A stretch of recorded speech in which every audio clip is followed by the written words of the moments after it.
She found the baby in a cedar basket outside the servants' entrance, wrapped in silk the color of deep sapphire, too fine, too beautiful for any human child. The crying had stopped. That was what terrified her most. Alara Whitmore pressed two trembling fingers against the infant's throat, searching for a pulse she wasn't certain would be there.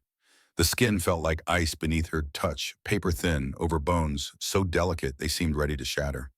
The baby's lips had turned a dull blue at the edges, and the tiny chest barely moved with each shallow breath. 3 days, maybe 4, since it had last fed.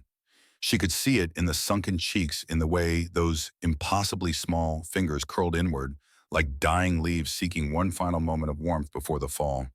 Alara had seen starvation before back in her mountain village during the bitter winter when the supply trains couldn't get through. She knew what came next, the terrible silence, the awful stillness, the unbearable weight of watching a life slip away while the world kept turning as if nothing mattered. Not this one, she whispered into the pre-dawn darkness. Not today. The palace kitchen stood empty at this hour, with dawn still an hour away from breaking over the rocky mountain peaks. Most servants remained asleep in their cramped quarters in the eastern wing, and Alara should have been among them. But the ache in her breast had woken her at 4 in the morning, that familiar pressure of milk letting down her body, still producing nourishment for a daughter who would never need it again. 2 months. It had been 2 months since the fever took her sweet Emma. 2 months since Alara had buried her baby girl in the palace gardens, where the morning glories grew wild against the stone walls. 2 months of her body refusing to understand that the child was gone, continuing its endless cycle of preparation for arms that would remain forever empty. The infant in the basket made a sound, barely a whimper, more breath than cry. Its eyes opened just slightly, revealing irises that stopped Alara's heart. Not blue, not brown, not any color human eyes should be. Red. But not the bright crimson of healthy vampire children she glimpsed from a distance during court ceremonies. These were dull rust, like old blood dried on stone. Dying eyes. She'd seen them before and knew exactly what they meant. Alara lifted the basket fully into the kitchen's dim lamplight and saw what she'd missed in the shadows. The baby's ears came to delicate points, barely noticeable but unmistakable once you knew to look. And when its lips trembled, with another failing breath, she caught the glint of tiny fangs no larger than rose thorns. A dhampir, half human, half vampire. The result of a union that should never have happened between species that were never meant to mix. Someone had left this child to die, left it where it might be found and given a quiet burial, or where it might simply disappear into the wilderness where wolves in winter would erase all evidence of its existence. Someone powerful enough to access the palace grounds. Someone cold enough to abandon a newborn to slow starvation. Alara's hands trembled as she set the basket on the wooden preparation table. Every instinct screamed at her to call for help, to wake the head housekeeper, to alert the palace steward. This wasn't her responsibility. This wasn't her problem. Servants didn't touch vampire children. Servants especially didn't interfere with dhampir infants that someone clearly wanted dead. The baby's breathing hitched, stopped, started again with a wet rattle that spoke of hours, not days remaining. Alara unlaced the front of her nightgown with shaking fingers. She'd done this 1,000 times before with Emma, the familiar motion of adjusting fabric supporting a small head, bringing new life against her heart. But this wasn't Emma. This was a vampire child, or half vampire at least. This was forbidden in ways that could cost her not just her position, but her life. The baby's mouth found her instinctively when she brought it to her breast, latching with a desperation that made her gasp. The pull was stronger than Emma's had ever been, even in those early days when her daughter had nursed constantly. Vampire babies were born hungry. They needed more faster, with an urgency that human infants didn't possess. This one drank like someone drowning who'd finally broken the surface. Alara felt the familiar sensation of letdown, that flood of milk responding to demand. The baby's throat moved in rapid swallows, and she watched in amazement as the blue tinge around its lips began to fade, replaced by the faintest hint of pink. Its fingers uncurled, one tiny hand pressing against her skin as if anchoring itself to life. Minutes passed. The baby didn't stop. Alara shifted her weight, settling onto a kitchen stool, supporting the small head more carefully. She should have been terrified. She was breaking every rule that governed the careful distance between human servants and vampire nobility. If caught, she'd be dismissed immediately. Or worse, the vampire courts didn't tolerate humans who overstepped their bounds, who forgot their place in the ancient hierarchy. But all she felt was the rightness of it. The way the baby's breathing steadied, the way its body began to warm against hers, the way life flowed from her into this dying child, filling the terrible emptiness that had haunted her for 2 months. When the baby finally pulled away, its eyes opened fully for the first time. Still red but brighter now, alert and aware in a way that seemed impossible for something so small and so close to death. The rust color had deepened to something closer to garnets catching firelight. It looked at her with an intensity that made her breath catch. Not the unfocused gaze of a newborn, but something older. Something that recognized what had just happened, recognized who had saved it. Alara stroked the soft, dark hair barely more than fuzz against the tiny skull. She noticed the pointed tips of the ears more clearly now, more pronounced, as the baby's face gained some color. The small fangs that would grow sharper with age. This child would never be fully vampire, never be fully human. It would live between worlds belonging to neither, accepted by none.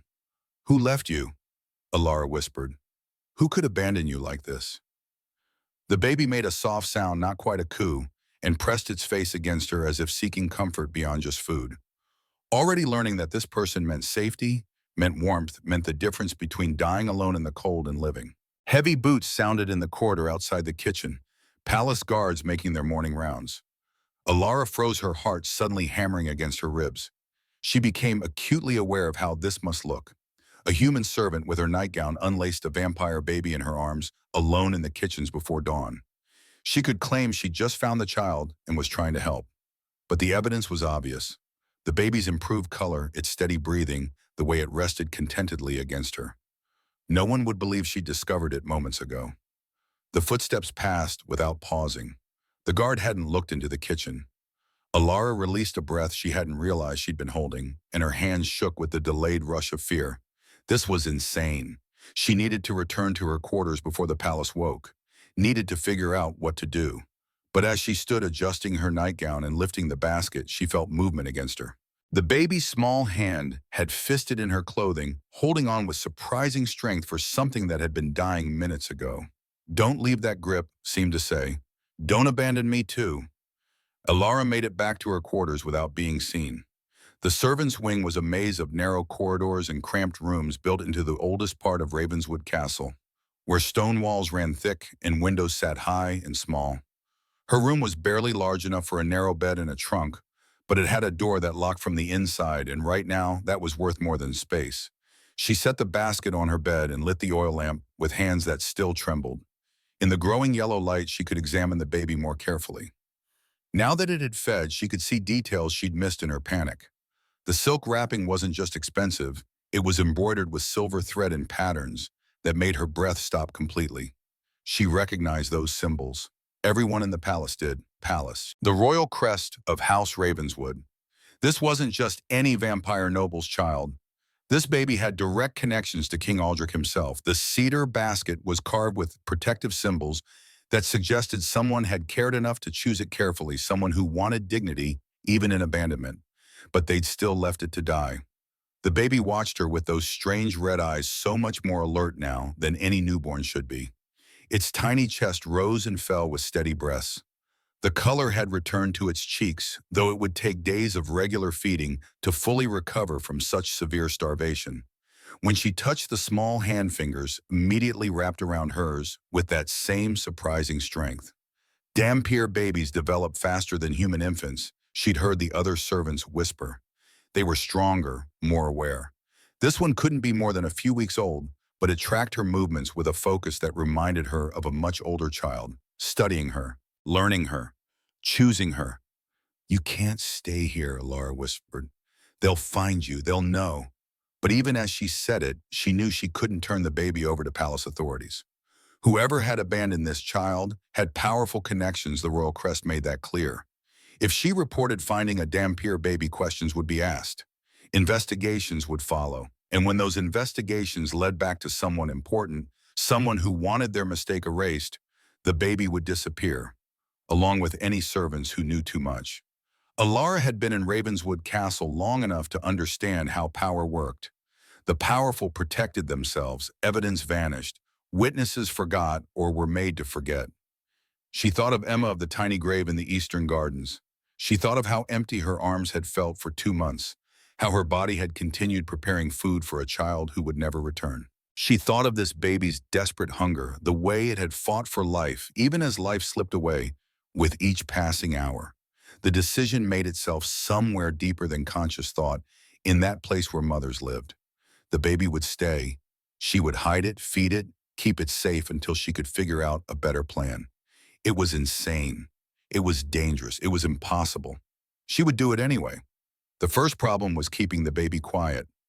Vampire infants were generally quieter than human babies. Their instincts taught them early that silence meant safety in a predatory world. But even vampire babies cried when they needed something, and her room shared walls with other servants. One cry at the wrong time and everything would unravel. Alara fashioned a nest of blankets in her trunk, creating a small hidden space. Years ago, she'd carved air holes in the lid to store herbs, and now those holes would provide ventilation. It wasn't perfect, but it might work. The baby would need to stay in there during the day, when other servants were moving about, when curious ears might catch sounds they shouldn't hear. The second problem was feeding. The baby would need to nurse every few hours. Alara's body could provide what was needed. Her breast still ached with milk every 3 hours like clockwork. But she'd have to return to her room regularly, find excuses to slip away from her duties. One missed feeding and the baby would weaken. Two missed feedings and it might not recover. She worked in the northern wing cleaning guest rooms that rarely saw use. It was quiet work, solitary work, which was exactly why she'd requested the position after Emma's death. She couldn't bear the chatter of the main halls, the constant noise in life, when her world had gone silent and gray. Now that solitude might save both their lives. The baby made a soft sound, drawing her attention back. It was rooting against her, again mouth, seeking even though it had just fed. Vampire babies needed more frequent feeding than humans, especially when recovering from starvation. Their metabolisms burned hotter faster, demanding constant fuel. Alara unlaced her nightgown again and brought the baby to her breast. As it nursed, she planned. She'd need to request shifts that allowed regular returns to her quarters. She'd need excuses, believable reasons to disappear. She'd need to keep the baby absolutely silent during the day when other servants were about. The eastern bell tower chimed 5 times, marking the hour before dawn. Soon the palace would wake. Servants would begin their morning routines. Fires would be lit in the great hearths. Breakfast would be prepared in the kitchens, where she'd found the baby. Alara needed to be dressed and at her post before Mrs. Thornberry, the head housekeeper, made her morning rounds with that massive ring of keys jangling at her waist. She had perhaps 30 minutes. The baby finished feeding and settled against her. Its small body finally relaxed, finally warm. She could feel the steady heartbeat against her chest, slower than a human baby's, but stronger. It was falling asleep, the deep sleep of an infant who'd been pushed to the very edge and pulled back. Alara placed it gently in the trunk nest, covering it with soft blankets. The baby didn't protest, already learning that this dark, quiet space meant safety. She dressed quickly in her gray servant's uniform and white apron, pinned her dark hair back severely, splashed cold water on her face from the basin. In the small mirror above her washstand, she looked like someone who'd simply overslept, not someone harboring a vampire baby that powerful people wanted dead.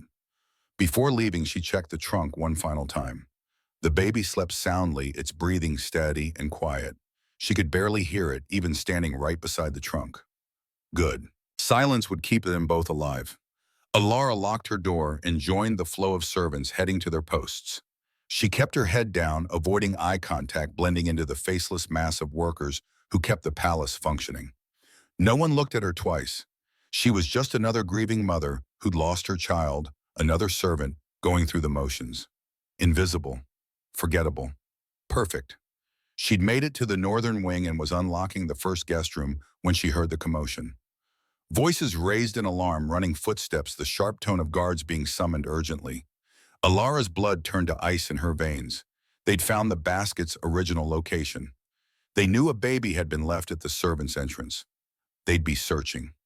She forced herself to keep moving to enter the guest room and begin her duties as if nothing had changed. Her hands trembled as she stripped the bed linens, but she made them work, made herself focus on the familiar tasks. Fold the sheets, check for stains, bundle the laundry. Normal. Everything had to appear normal. Through the window, she could see guards gathering in the courtyard below. 6 of them, maybe 8, all wearing the black armor of the palace security force. They were organized, methodical, beginning a systematic search of the grounds. One guard held something up to show the others, and even from this distance, she could see the glint of silver thread. Her heart stopped. Had she left something behind? Some piece of the silk wrapping, no. She'd brought the basket back with her. The silk was still in her quarters, tucked around the baby in the trunk. What the guards held must be something else. A scrap of fabric caught on a stone, perhaps. Evidence that someone had been there, but not evidence that led directly to her. Yet, the guest room door opened without warning. Alara spun, barely suppressing a gasp. Mrs. Thornberry stood in the doorway, her stern face more pinched than usual. Her gray hair was pulled back so tightly it seemed to stretch her skin. Those keys jangled at her waist as she stepped inside, the sound making Alara's nerves scream. "Alara," the woman said sharply. "Yes, ma'am." Alara's voice came out steadier than she felt, though her heart was trying to beat its way out of her chest. "You were seen near the servants' entrance early this morning, before dawn." Alara's mind raced. Seen by whom? How much did they know? How much could she safely admit? "I couldn't sleep," she said carefully, meeting Mrs. Thornberry's gaze. "Truth made the best lies. I went for air. Thought I'd make tea. The kitchens are near the entrance." The housekeeper's eyes narrowed. "Did you see anything unusual? Any abandoned items? Any sounds?" Alara held that stare, forcing herself not to look away. Lying required eye contact, required confidence. She'd learned that as a child when she'd tell her father she hadn't stolen bread, even with crumbs still on her dress. "Nothing, ma'am." It was quiet, empty. Just me in the morning cold. Mrs. Thornberry studied her for a long moment. Alara could feel the weight of that assessment, the calculation happening behind those sharp eyes. Was this servant lying? Could she be trusted? Was she worth the effort of deeper investigation? Finally, the woman nodded curtly. "Return to your work. If you remember anything, anything at all, report it immediately to me or the guard captain." "Yes, ma'am." The door closed. Alara's legs nearly gave out. She gripped the bedpost, forcing herself to breathe slowly, to calm the panic threatening to overwhelm every rational thought. They were searching. They were questioning servants. How long before they searched rooms? How long before someone heard the baby cry? How long before her entire impossible plan collapsed? She needed a better strategy. Keeping the baby in her quarters was temporary at best. But where else could she hide it? The palace was enormous, full of forgotten rooms and abandoned wings. But those spaces were dusty, cold, completely unsuitable for an infant. The baby needed warmth, needed regular feeding, needed someone watching over it constantly. No, she was thinking about this wrong. The baby didn't need to hide. She needed to hide the fact that she was caring for it. Alara finished stripping the bed and moved to the next room, her mind working through possibilities. The northern wing had 12 guest rooms, all currently empty. Nobles rarely visited during the harsh mountain winter. The rooms sat unused for months at a time, checked weekly for dust and vermin, but otherwise untouched. What if one room wasn't empty? What if she converted one into a hidden nursery somewhere she could care for the baby during her shifts without raising suspicion? She could claim she was doing deep cleaning, taking extra time in one particular room. She could bring supplies gradually, nothing obvious. Blankets for wrapping furniture could wrap a baby. Rags for cleaning could become diapers. Water for washing could warm milk when her body produced too much. The third guest room had a large wardrobe, one of those massive antique pieces with double doors and a deep interior. Alara opened it, assessing the space with new eyes. Empty except for moth-eaten curtains on the top shelf. The bottom was solid wood, clean, spacious enough for a basket and much more. She could fashion a hidden compartment, something that looked like the wardrobe's back panel, but actually opened to a small space behind. It would take work, careful work done in increments, so no one noticed the changes. But it was possible, and it was better than keeping the baby in her quarters where any inspection would discover it immediately. Alara spent the rest of her shift planning. She'd need tools, wood nails, a small saw, all available in the palace workshops. All things she could requisition for legitimate repairs. A loose floorboard here, a broken drawer there. No one questioned servants maintaining the infrastructure they were responsible for. By midday, she'd requisitioned what she needed and hidden the supplies in the third guest room behind a rolled carpet. By evening, she'd begun constructing the false back panel, working in short, careful bursts between her other duties. The physical work helped calm her screaming nerves, gave her something concrete to focus on besides the constant fear of discovery. When her shift ended, she returned to her quarters with dinner wrapped in cloth. Servants were allowed to take leftover bread and cheese, small privileges that supplemented their meager wages. Tonight, she'd taken extra, claiming hunger she didn't feel.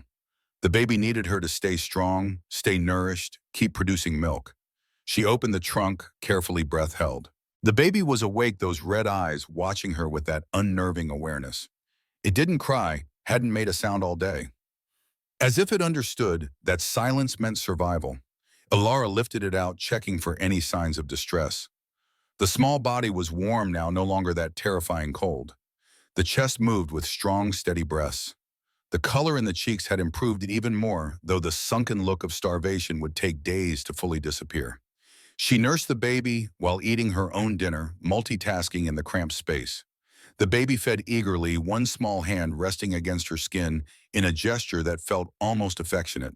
When it finished, it didn't fall asleep immediately. Instead, it looked at her, really looked with an intensity that seemed to see past her face into something deeper. "You're going to be trouble, aren't you?" Ilara whispered, stroking the soft hair. The baby made a sound that was almost like agreement, if babies could agree with things. Ilara found herself smiling, despite everything, despite the danger, despite the fear, despite the absolute insanity of what she was doing. This small life depended on her. After 2 months of emptiness of arms that ached to hold her daughter again, she had someone to protect. It wasn't Emma. It would never be Emma. Nothing could ever replace the child she'd lost. But it was a life that needed saving, and she had the power to save it. That had to mean something. 3 days passed in careful routine. Ilara woke before dawn, nursed the baby in her quarters, then carried it to the third guest room, hidden in a cloth sling beneath her apron. The wardrobe's false back was finished, creating a small nursery space invisible to casual inspection. She'd lined it with soft blankets, added ventilation holes disguised as wood knots, created a space that was warm and safe and secret. During her shifts, she'd lock the guest room door from inside, claiming deep cleaning that required privacy. No one questioned it. The northern wing was her domain, and servants were expected to take pride in their work. She could spend hours in one room if she wanted. As long as the work eventually got done, Mrs. Thornberry left her alone. The baby thrived. Each day brought visible changes. The sunken cheeks filled out. The skin lost its papery translucence, becoming smooth and healthy and almost luminous in the lamplight. The rust-colored eyes brightened to true garnet, gleaming with vampire vitality that spoke of strength and power waiting to emerge. Most remarkably, the baby began responding to her voice. When she spoke, those eyes would immediately track to her face. When she sang the old mountain lullabies she'd sung to Emma, the small body would relax, tension melting away like snow in spring sunshine. Dhampir babies develop fast, everyone knew that. Faster than human infants, though not quite as fast as pure vampire children. This one was proving exceptionally quick. By the third day, it could hold its head up briefly. By the fourth, it tracked objects with its eyes across the entire room. By the fifth, it smiled at her, a real smile that crinkled those strange red eyes and made her heart ache with bittersweet joy. She named it privately in her head, though she knew she shouldn't. Names created attachment, and attachment was dangerous when everything could be taken away in a single moment of discovery. But calling it the baby felt wrong, felt too distant for something she held against her heart 6 times a day, Cassian. She named him Cassian after a wandering scholar who'd passed through her mountain village when she was a girl. He'd taught her to read when everyone said girls didn't need letters, that education was wasted on females. He'd told her that knowledge was power, that understanding the world was the only true wealth anyone could possess. This small one would need power, would need every advantage she could give him in a world that would see him as an abomination, as something to be destroyed rather than celebrated. The palace search had intensified for a day, then faded, then stopped entirely. Guards no longer patrolled with obvious purpose. The questioning of servants had ceased. The investigation, it seemed, had been closed. Whoever had abandoned Cassian had apparently decided the problem had solved itself, that the baby had died in the woods or been taken by animals. The evidence had gone cold. The case was finished.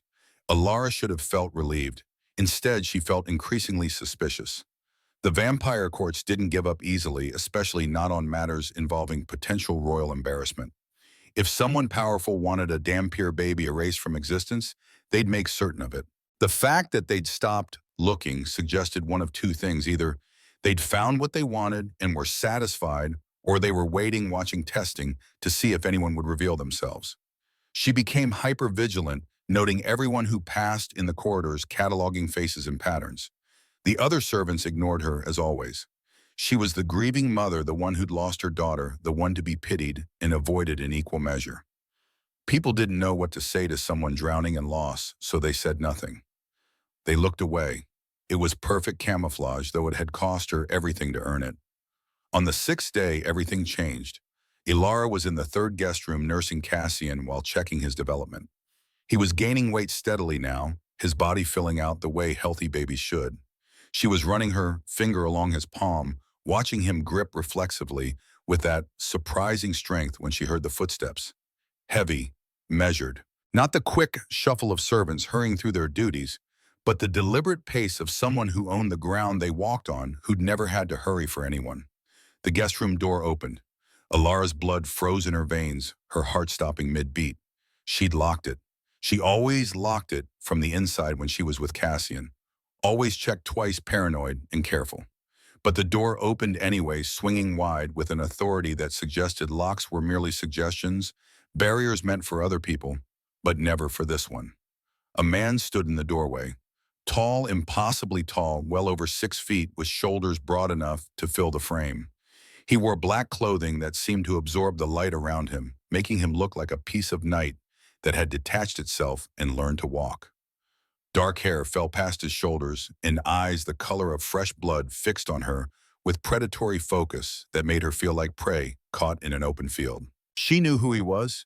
Everyone in the palace knew, though most servants spent their entire lives never seeing him up close. King Aldrich Ravenswood, Vampire King, ruler of the Northern Territories, the most powerful vampire in 5 kingdoms. And he was staring at the baby in her arms. Time seemed to stop. Alara couldn't move, couldn't breathe, couldn't think beyond the single thought screaming through her mind on an endless loop: he's going to kill us. Both of us. Right here. Right now. The king stepped into the room, closing the door behind him with careful precision. The sound of the latch clicking shut felt like a death sentence being pronounced. He didn't speak immediately. His eyes moved from Cassian to Alara's face, then back to the baby. She watched emotions flicker across his features too quickly to identify. Shock, confusion, something that might have been pain, something else that looked almost like wonder. "Where did you find him?"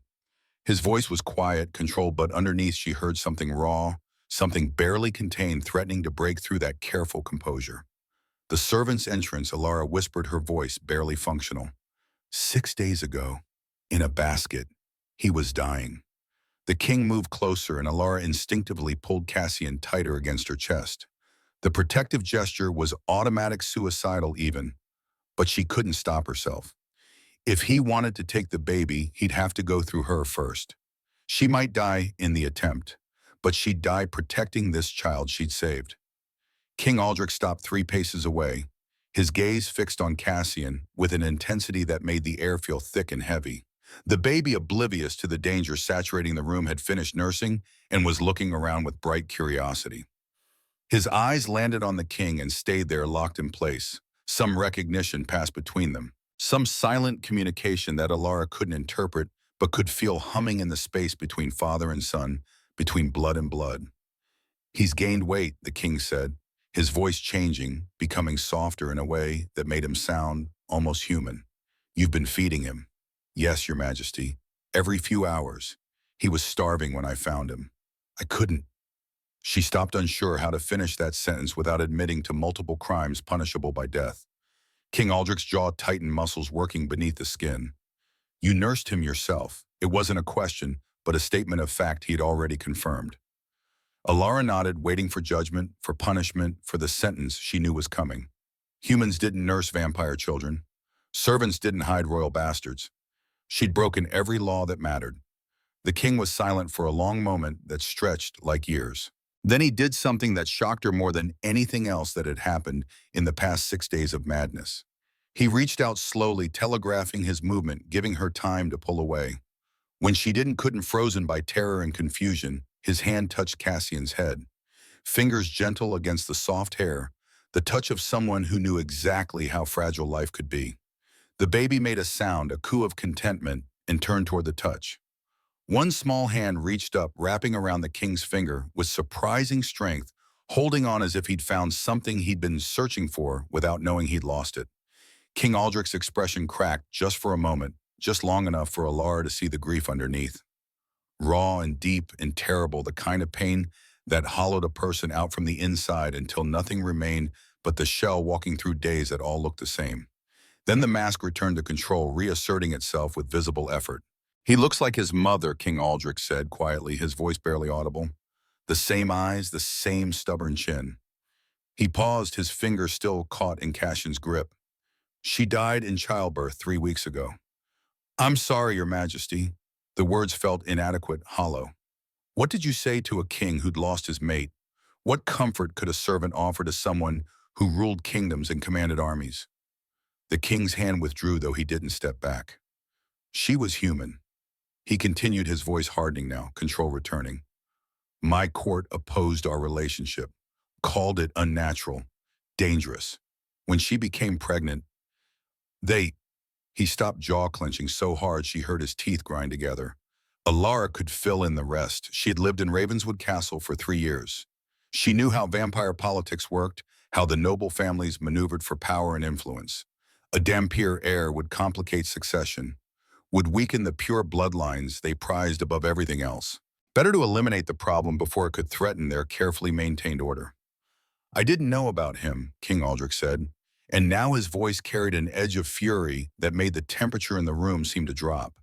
"She kept the pregnancy secret, afraid of what my court would do, afraid they'd force her to—" He stopped again, unable or unwilling to finish that particular sentence. "When she died, her attendants contacted me. By the time I arrived, he was gone. They said he'd been stillborn, that they'd already buried him with his mother, according to human custom." "But you didn't believe them," Alara said quietly, beginning to understand. "Why would they lie?" the king asked, meeting her eyes directly. "Why would they tell me my son was dead if he lived?" But she could see the answer in his face. He knew exactly why. Because someone in his court had taken matters into their own hands, had removed the inconvenient child, left it to die where it wouldn't be found until it was too late to save. They'd underestimated 2 things: the baby's will to live and a grieving servant with milk to spare and nothing left to lose. "You saved him," King Aldrich said, and it wasn't quite a question. "You've been hiding him, feeding him, protecting him at tremendous risk to yourself." Why Alara looked down at Cassian, who gazed back at her with those remarkable eyes. "I couldn't let him die, Your Majesty. I just couldn't." She thought of Emma, of the tiny grave in the gardens, of 2 months of empty arms and a body that kept preparing food for a child who would never return. She couldn't save her daughter, but she could save this child. She could make Emma's death mean something by preventing another death, could transform her grief into something useful, something that gave life instead of mourning it. The king studied her for a long moment, and she had the uncomfortable sensation of being read like an open book. Every thought and feeling laid bare under that ancient knowing gaze. "What's your name?" he asked. "Alara Whitmore, Your Majesty." "And the baby?" "Have you named him?" Alara hesitated. "I've been calling him Cassian. Privately. I know I had no right to Cassian." The king repeated, testing the name, letting it settle in the air between them. His expression softened fractionally, the hardness easing just enough to let something almost like warmth through. "It suits him." He held out his arms. A clear request, or perhaps a command softened by courtesy. Alara's every instinct screamed to refuse to hold Cassian tighter to run, even though there was nowhere to run to and running would be suicide anyway. But this was his father, the man who should have been there from the beginning. And she'd just been a temporary guardian keeping Cassian alive until what? Until this moment. until his real parent found them. Alara placed Cassian in his father's arms, her hands shaking so badly she nearly dropped him in the transfer. The baby went easily without protest, as if recognizing something essential about the man holding him. King Aldrich cradled his son carefully like something infinitely precious and impossibly fragile. One large hand supported the small head. The other held Cassian's body against his chest, and the baby looked impossibly tiny against that broad frame, like a sparrow held in the hands of a wolf. "You've done well," the king said, his eyes never leaving his son. "He's healthy, stronger than any Dhampir infant I've seen at this age." The frequent feeding, Alara explained, her voice steadier now, though her heart still raced. And constant contact. He needed to know he was safe, that someone wanted him to live. King Aldrich looked up at her, something shifting in his expression. "You speak as if you have done this before." She had. Every moment with Emma had taught her something. Every hour of nursing, every night of rocking, every careful attention to tiny signals that meant hunger or discomfort or fear. All that knowledge, all that love that had nowhere to go after Emma died, she'd poured it into Cassian, given him everything she would have given her own daughter if she'd been allowed to keep her. "I had a daughter," Alara said quietly, forcing the words past the tightness in her throat. "She died 2 months ago. Fever took her in 3 days. Nothing the physicians could do." The king's expression changed again, and this time she recognized what she saw there. Understanding. Recognition. The look of someone who'd walked through the same fire and knew exactly how it burned. "I'm sorry for your loss," he said, and she heard genuine sympathy in those words. Not the practiced condolences of royalty required to acknowledge tragedy, but real grief. Speaking to grief. Pain. Recognizing pain. "Thank you, Your Majesty." The words hung between them for a moment, and Alara waited for what came next. The king had found his son. He'd take Cassian back to the royal quarters, assign a proper nurses trained in Dhampir care, raise him with all the resources and protection a prince deserved. And she would return to her empty room, her empty arms, her empty life. She'd saved him. That would have to be enough. It would have to be everything. "My court cannot know about Cassian," King Aldrich said, finally, his words careful and measured. "Not yet. If the people who tried to kill him once discover he's alive, they'll try again. And this time they'll be more thorough, more careful. They won't leave room for miracles or grieving servants with kind hearts." So he would be hidden anyway. Alara thought, her heart sinking. Protected, yes, but kept secret. Never acknowledged. Growing up knowing he was unwanted by half his heritage, a shameful secret to be locked away. She opened her mouth to protest, then closed it. What right did she have to question a king? She was a servant. Cassian wasn't her son, no matter what her heart insisted. But King Aldrich continued. "He'll need protection, constant care. Someone who knows his needs, who can feed him properly, who's already proven they'll die before letting harm come to him." He looked at her directly, and she saw the question forming before he spoke it. "I'm offering you a position, Alara Whitmore, royal nursemaid to Prince Cassian. You'll move into the private royal wing. You'll care for him exclusively with full authority over his well-being. And you'll tell no one who he is or who his father is until I say otherwise." Alara's mind reeled, trying to process what he was offering. Move into the royal wing. Become a royal nursemaid. She was a cleaning servant, barely educated, certainly not qualified for such a position. This had to be some kind of test or a trap or... "I can't accept that, Your Majesty," she said, though every part of her screamed to take what he offered. "I'm not trained. I'm not..."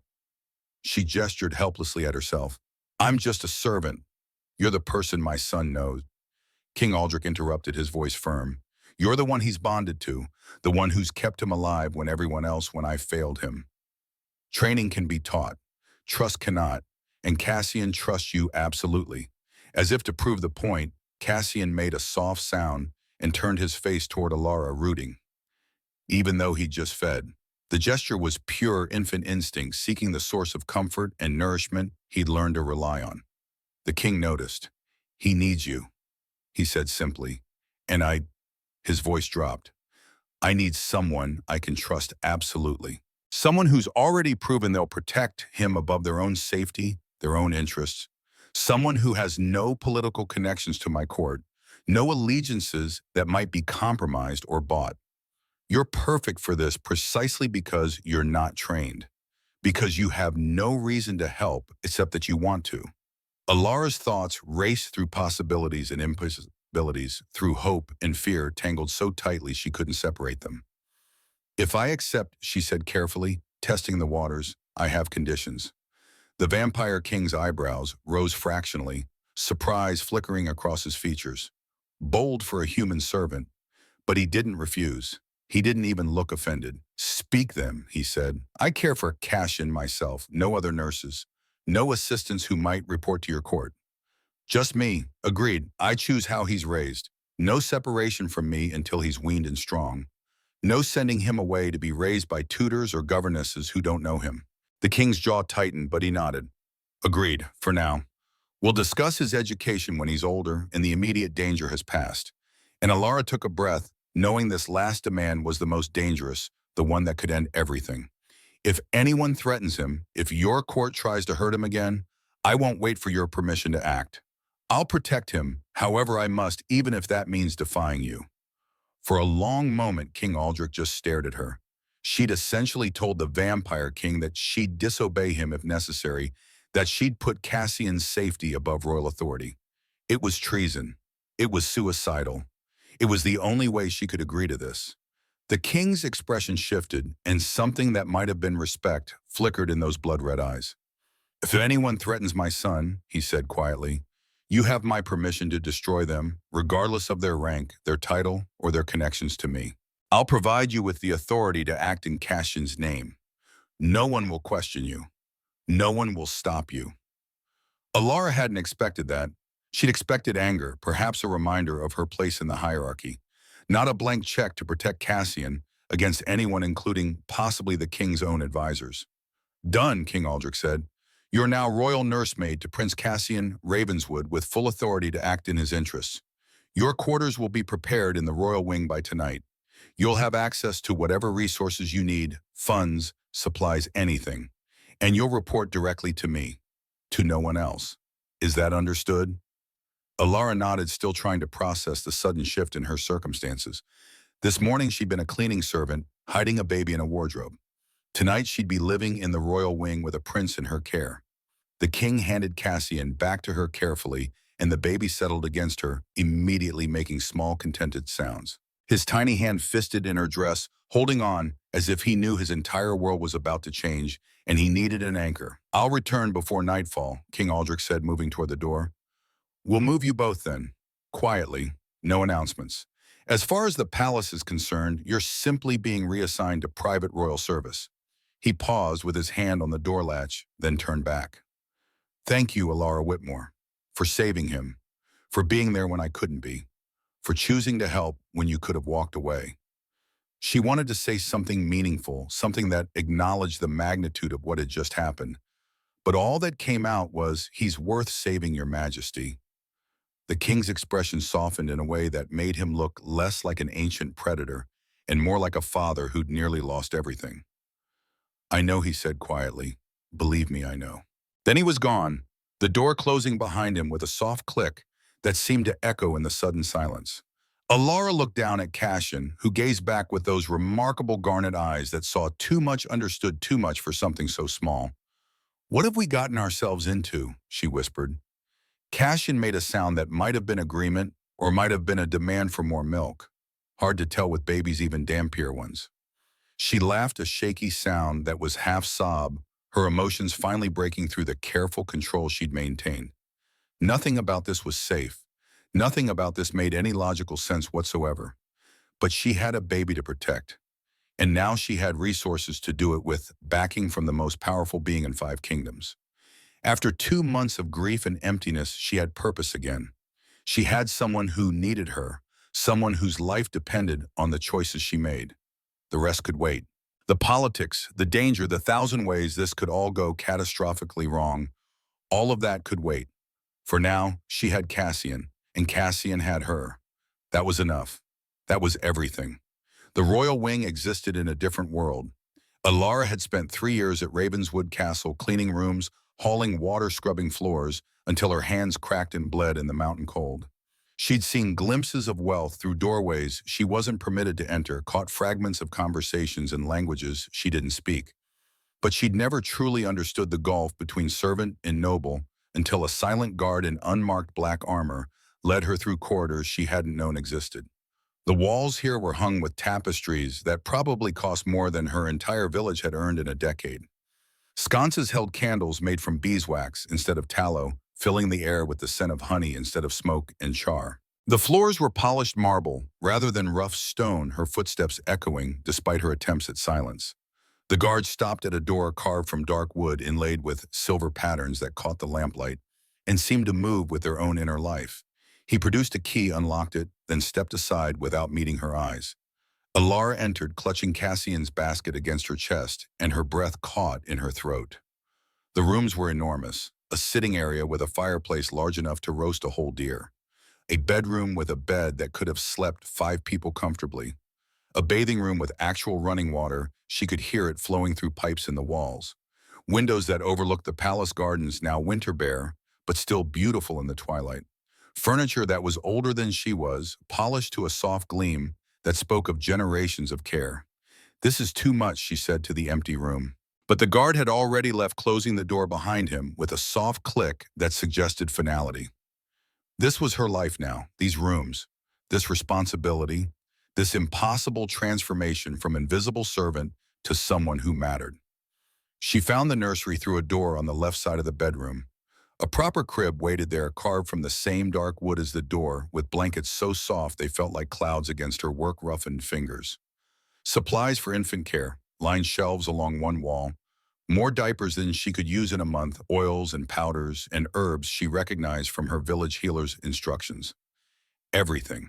Everything she could possibly need, and more. Alara set Cassian's basket beside the crib and lifted him out carefully. He'd woken during the walk through the castle, curious about the changing surroundings, those red eyes taking in details no baby his age should be able to process. Now he looked around the nursery with that unnerving awareness, as if cataloging everything, filing it away for future reference. Dampier development, she reminded herself. He'd mature faster than human children, reach milestones early, understand things before he should. It was both a gift and a burden. He'd never have a normal childhood, would never be allowed the luxury of innocent ignorance. "Look at this," she whispered, carrying him to the window. The garden spread below them, paths winding between frozen fountains and dormant flower beds. "Someday you'll walk there. Someday you'll be strong enough to run through those gardens and no one will stop you. No one will dare." Cassian made a sound, his small hand reaching toward the window as if he could touch the view, as if he could pull that future closer through sheer force of will. A knock at the door interrupted the moment. Alara tensed, then forced herself to relax. She lived here now. Visitors were to be expected, even if the thought made her stomach clench with anxiety. She opened the door to find King Aldrich standing in the corridor. He'd changed from the formal black clothing into something simpler, though no less imposing. His hair was tied back, revealing the sharp angles of his face, those penetrating red eyes that seemed to see straight through any pretense. "May I come in?" he asked, and there was something almost hesitant in the question, as if he genuinely expected she might refuse him. "It's your palace, Your Majesty." He smiled faintly, a brief flash of something that might have been humor. "It's your quarters now. You can refuse me if you wish. I won't take offense." That seemed impossible, absurd even. But she stepped aside and the king entered. His presence immediately filled the space, making the enormous rooms feel somehow smaller just by virtue of him being there. He noticed Cassian in her arms immediately, his expression softening in that way she was beginning to recognize. The transformation from king to father, from ancient predator to something almost vulnerable. "How is he?" Aldrich asked, moving closer slowly, not presuming, letting her maintain control of the situation. "Curious," Alara said. "I think he knows something changed, that we're somewhere different now." Aldrich approached until he was close enough to see Cassian clearly. Father and son regarded each other, and that silent communication passed between them again. Blood recognizing blood. Ancient vampire instincts that operated below the level of conscious thought. "May I?" Aldrich asked, arms outstretched, and this time it was clearly a request rather than a command. Alara passed Cassian over, watching carefully, unable to suppress her protective instincts, even though she knew this man was probably the only person in the entire castle who wanted Cassian alive as much as she did. The king held his son with growing confidence, more comfortable now than he'd been in the guest room that morning. He rocked slightly, an automatic motion that suggested some deeply buried instinct was beginning to wake. Cassian settled against him with surprising ease, making small, contented sounds that spoke of recognition and trust. "He knows you," Alara observed quietly. "Vampire children recognize their bloodline." Aldrich explained, his voice soft. "Even this young, he understands that I'm his father. It's instinct written into our nature, like how he knew to trust you. That's different. That wasn't instinct." He met her eyes. "That's because you chose to save him. Babies, even vampire babies, know the difference between obligation and genuine care. He trusts you because you wanted to protect him, not because you had to." The words hung in the air between them, weighted with meaning Alara wasn't quite ready to examine. She focused on practical matters instead, the concrete details that kept her grounded when everything else felt like it was spinning out of control. "He'll need to feed again soon," she said. "Every 3 hours still. His appetite is increasing as he gets stronger." "I'd like to watch," Aldrich said, and then quickly added, "If you'll allow it, I need to understand his routine, his needs, so I can help when I'm here." Alara hesitated.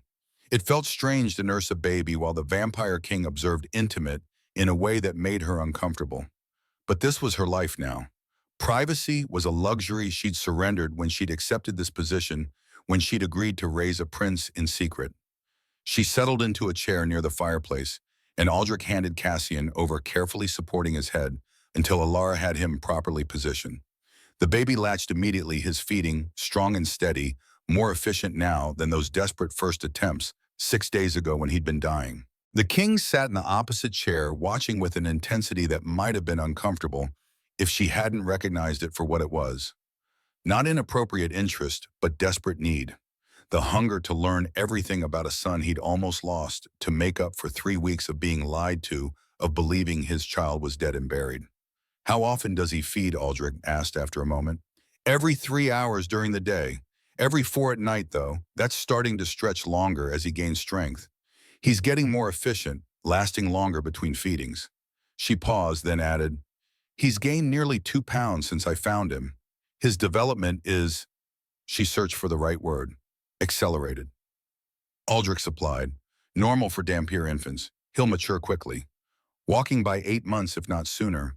Talking by a year. Full sentences by 18 months. He watched Cassian nurse for a moment, then continued, his voice quieter now. "My daughter was the same, though not quite as fast. She developed quickly, but she was—" He stopped, jaw clenching. Daughter. Alara hadn't heard anything about a vampire princess. The gossip networks that ran through the servant quarters like underground rivers had never mentioned King Aldrich having other children. His expression darkened, grief and rage mixing into something terrible. "She died young, before she turned 5. There was an incident." He didn't elaborate, and Alara didn't push. The grief in his voice was too raw, too similar to her own when she spoke of Emma. "Some wounds didn't heal. They just scarred over, and you learned to live with the ache." They sat in silence while Cassian fed the fire crackling softly between them. It felt strangely domestic, almost peaceful, despite the absurdity of their circumstances. Two parents watching over a child, two people who'd lost everything learning to protect what they'd been given a second chance to save. When Cassian finished, Alara burped him carefully, patting his back with practiced efficiency. His eyes were drooping, now that particular heavy-lidded look that meant sleep was coming. "Bedtime," she murmured. "Would you like to put him down?" Aldrich stood immediately, arms ready, and Alara showed him how to support Cassian's head properly, how to move slowly so as not to startle him awake.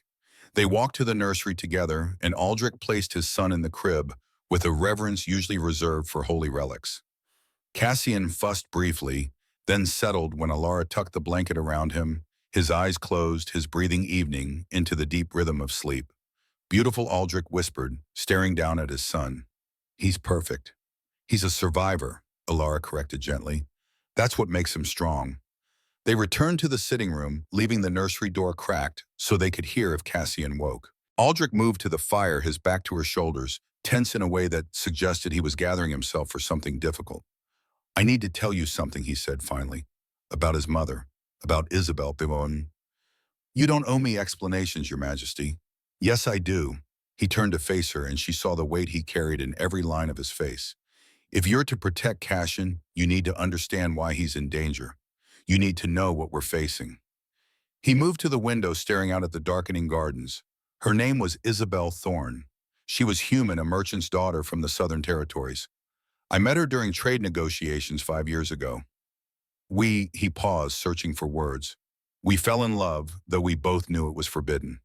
Vampire kings don't marry humans, don't have children with them.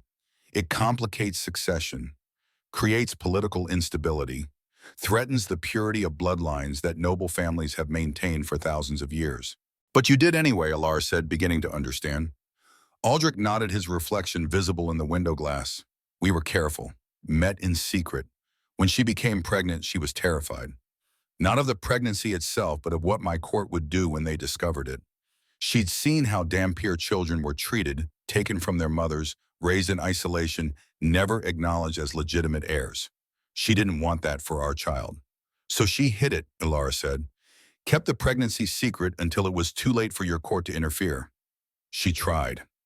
Aldrich's voice was bitter now, edged with self-recrimination. But vampire pregnancies are difficult to hide. They progress quickly. What takes 9 months for humans takes 5 for us. She started showing within weeks. By the time I learned about it, she was already 5 months along, and hiding was no longer possible. He turned from the window, meeting Alara's eyes. I wanted to announce it publicly. Claim the child as my heir, regardless of their mixed blood.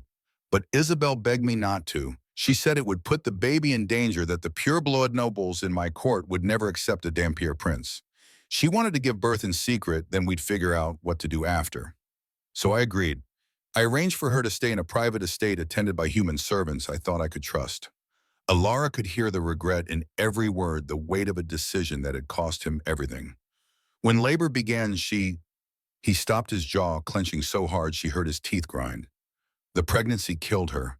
Vampire babies grow fast, need more than human bodies can provide, even with the best healers, even with everything we tried. She bled too much. Died holding our son, never even got to see his eyes open. I'm sorry, Alara whispered, the words inadequate against such loss. When I arrived, they told me both were dead, Isabel and the baby. They showed me her body, told me they'd already buried the infant according to human custom. He paused, his voice dropping. I wasn't thinking clearly. Grief makes you stupid, makes you accept things you should question. I believed them. But you found out the truth, Alara said. 3 days later, one of Isabel's attendants came to me privately, risking her life to do it. She told me she'd heard the baby cry after the birth, heard him cry for hours before they took him away. She didn't know where they'd taken him, but she knew he'd been alive. Aldrich's hands clenched into fists at his sides. I've been searching ever since, quietly through channels that wouldn't alert whoever orchestrated this. I thought he stopped, something breaking in his voice. I thought I was too late. Thought I'd find a small grave somewhere, final proof that my son had died because I'd failed to protect him. Instead, you found him alive, Alara said softly. Healthy, cared for by a woman who had every reason to ignore him and chose to save him instead. The king's eyes met hers, and she saw something vulnerable there, something that had nothing to do with power or position and everything to do with being a father who'd nearly lost his child. Most people in this palace would have seen a dying Dhampir baby and walked past, he said. Would have reported it to authorities who'd have ensured it disappeared properly. You risked your life, your position, everything you had for a child that wasn't yours. He searched for words. That's why I trust you with him. Because you had no reason to help except that you wanted to. Do you know who ordered it? Alara asked, steering them back to practical matters before the emotion became too much. Who tried to kill him? I have suspicions. Aldrich's voice hardened, becoming the king again, rather than the grieving father. Several council members have made their disapproval of human relationships very clear over the years. Any one of them could have bribed Isabel's attendants, arranged for the baby to disappear. But I have no proof, and without proof, I can't act, not openly. So Cassian stays hidden, Alara said, understanding now. Until you can identify who tried to kill him and remove the threat. Until my son is strong enough to protect himself, Aldrich corrected. Until I can secure the court, eliminate those who would harm him. But I don't know how long that will take. Months, certainly. Perhaps years. The king moved toward the door, preparing to leave, then paused with his hand on the latch. One more thing. If anything happens to me, if I'm killed or incapacitated, you have full authority over Cassian. I've had documents drawn up sealed with royal authority. You become his legal guardian with all rights to make decisions about his care and upbringing. You're giving me that much power, Alara asked, stunned. I'm human, common born. Most of your court would never accept, which is why it's secret until needed. Aldrich interrupted. But yes, if I die, Cassian is yours to raise as you see fit, because I trust that you'll put his well-being above politics, above power, above everything else. You've already proven that. He left before she could respond, the door closing with quiet finality. Alara stood in the center of the opulent sitting room, trying to process everything. She'd gone from cleaning servant to royal nursemaid to potential guardian of a vampire prince in less than 12 hours. Her life had transformed completely, and all because she'd chosen to feed a dying baby instead of walking away. She checked on Cassian one more time before preparing for bed. He slept soundly, his small chest rising and falling with steady breaths. She reached down and stroked his soft hair, and even in sleep he made a small sound of contentment. I won't let anything happen to you, she promised. I swear it. The baby slept on safe and warm and loved. For now, that was enough. The first 3 weeks passed in careful routine that quickly became as natural as breathing. Alara's days revolved entirely around Cassian's needs, and she found comfort in the structure. Feed every 3 hours, change diapers. Bath time in the late afternoon when the sun warmed the bathing room through tall windows. Tummy time on soft blankets while she sang those old mountain lullabies. Everything measured, everything scheduled, everything designed to help him grow strong and healthy. The baby thrived in ways that amazed her, even knowing Dhampir development was accelerated. By the end of the first week in the royal wing, he could hold his head up steadily for minutes at a time. By the second week, he could sit unsupported for 30 seconds before toppling over. By the third week, he was rolling from back to stomach with increasing confidence, exploring the world from new angles. And he smiled, real genuine smiles that lit up his whole face when she entered the room, when he heard her voice, when she picked him up after a nap. Those smiles made everything worthwhile, the fear, the responsibility, the weight of knowing that powerful people wanted him dead. King Aldrich visited twice daily without fail. Morning and evening, he'd knock softly on her door and spend an hour with his son. At first, he'd been awkward, uncertain, asking questions about everything. Is this normal? Should he be doing this yet? Am I holding him correctly? Alara answered patiently, teaching the ancient vampire king how to be a father. It felt strange instructing someone so powerful in something so basic, but Aldrich listened carefully, implemented her suggestions, never once pulled rank or acted as though his status made him above learning. She watched the bond between father and son deepen day by day. Watched Aldrich transform from distant ruler to devoted parent. He brought books, reading to Cassian in a low voice, even though the baby couldn't understand the words yet. Ancient vampire texts in languages Alara didn't recognize, mixed with American frontier tales he'd clearly chosen for their human perspective. He brought toys, two carefully selected items that stimulated development without being dangerous. Soft cloth balls that Cassian could grip. Wooden rattles that made interesting sounds. A mobile of carved ravens that hung above the crib and cast fascinating shadows in the lamplight. And he asked questions constantly about feeding schedules and sleep patterns and what different cries meant. Aldrich approached fatherhood the way he probably approached ruling a kingdom, methodically, strategically determined to master every detail. In the quiet moments between feedings and diaper changes, Alara told Cassian about Emma, about her daughter's laugh, her tiny hands, the way she'd loved the morning glories in the garden. It helped somehow, keeping Emma's memory alive by sharing it with this new child who'd never known her. Aldrich shared stories, too, about Isabel, how she'd loved thunderstorms, how she'd argued politics with merchant princes, and how she'd refused to be intimidated by vampire nobility.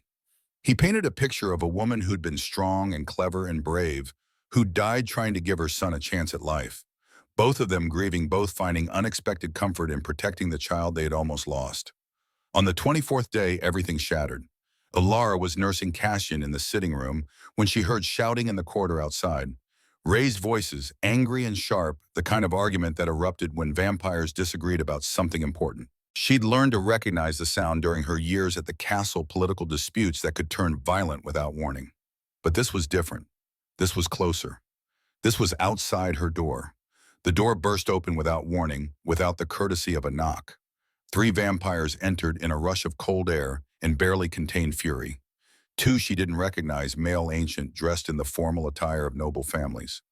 And one she did recognize because every servant in the castle knew his face.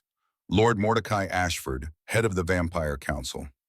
Silver-haired and cold-eyed with features that might have been handsome centuries ago, but had hardened into something cruel through accumulated years of power and privilege. He was staring at Cassian with undisguised hatred. "So the rumors are true," Mordecai said, his voice dripping venom. "The king's bastard lives." Alara pulled Cassian closer instinctively, her body automatically curving around him protectively. Behind the three vampires, she could see palace guards in the corridor looking uncertain.